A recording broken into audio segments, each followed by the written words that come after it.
J'ai déjà eu des réflexions où « Ah ben t'es chauve !» où on croit que j'ai un cancer, qu'on peut perdre ses cheveux et ne pas avoir de cancer. Mes cheveux, j'ai commencé à les perdre en 2012, petit à petit, par petites plaques. Et en fait, j'en ai parlé au médecin. Donc au début, ils m'ont dit que c'était pas très grave. Ça a continué et s'est enclenché en fait des phases de grosse fatigue. Et un matin, en fait, je me suis réveillée et j'ai fait comme ça. Et j'avais une touffe en fait dans ma main. Et la plaque s'est complètement étendue. Et donc, je suis allée voir mon médecin en lui disant « Là, vraiment, je perds mes cheveux, il y a un problème. »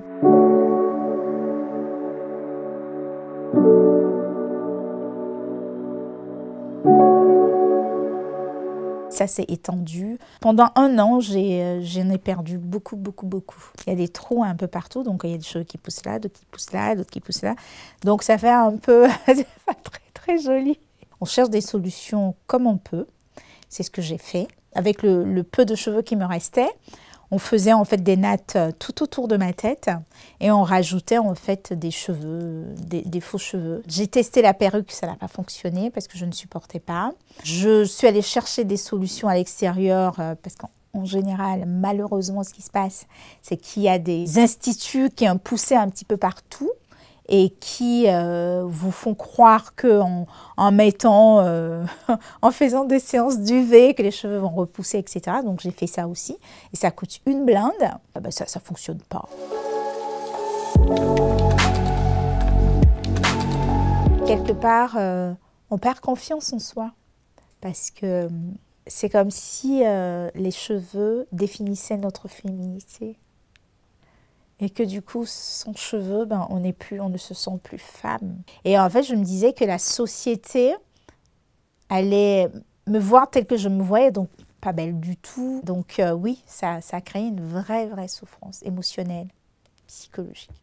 Le regard des autres est toujours présent, parce que c'est différent, parce que je suis une femme. On a beau me dire, oui, t'es belle.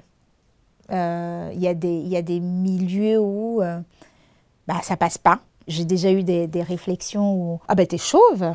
où on croit que j'ai un cancer, qu'on peut perdre ses cheveux et ne pas avoir de cancer. Et on a parfois le regard affligé des gens qui vont regarder « Oh ma pauvre !» Et donc ça n'aide pas. Et en fait, un jour, le déclic de me montrer est arrivé parce que mes enfants m'ont dit « Maman, t'es belle !» Et en fait, ça je suis émue. Ça m'a aidée, ça a été le premier déclic. Même si ça n'a pas été, quand même, malgré tout, facile. J'ai été suivie par un thérapeute, psychothérapeute. Ça m'a aidée en fait à me réconcilier avec ma nouvelle identité, à pouvoir supporter le regard des autres en fait. Alors aujourd'hui, je l'assume pleinement.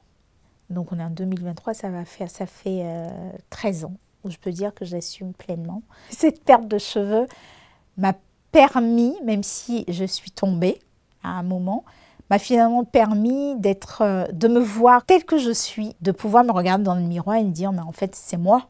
Et que, en fait, je peux être plusieurs personnes à la fois. Donc, quand je décide de mettre une prothèse capillaire, j'en mets. Quand j'ai envie de mettre des foulards, j'en mets. Quand j'ai envie de mettre un bonnet, j'en mets. Une casquette, j'en mets. Donc, je joue avec ça. J'ai fait le choix de ne pas prendre de médicaments, parce qu'il y a des médicaments. Je me suis dit, bon, allez, déjà, je prends des médicaments pour la maladie chronique. Je vais encore me rajouter des médicaments pour les cheveux. Non. Je suis contente, en fait, qu'un homme politique puisse, du coup, en parler. Et ça permet à des personnes qui souffrent de sortir de l'ombre. Et il y a eu des discours pas très sympathiques à l'égard des personnes qui perdent leurs cheveux, du genre ouais mais bon, on n'en meurt pas. Oui, c'est vrai qu'on n'en meurt pas, mais il y a des enfants qui se suicident et il y a des femmes qui sont isolées.